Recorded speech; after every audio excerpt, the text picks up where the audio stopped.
Welcome back to Fix Your Apps. In this video, I'll show you how to watch YouTube and WhatsApp at the same time. Let's get started.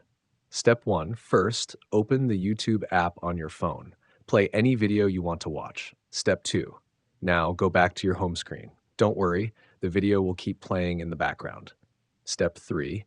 Next, swipe up from the bottom and tap the Recent Apps button to open the Recent Apps view. Step 4. Look for YouTube in the list of recent apps. Once you find it, tap on its window to bring up the options. Step 5. Now select the split screen option from the pop-up menu. This will place YouTube in the top half of your screen. Step 6. With YouTube playing on the top, now you can open WhatsApp in the lower part of the screen. Just select WhatsApp from your recent apps or open it from your app drawer. That's it. You can now watch YouTube and chat on WhatsApp at the same time. Thanks for watching, and please subscribe to the channel.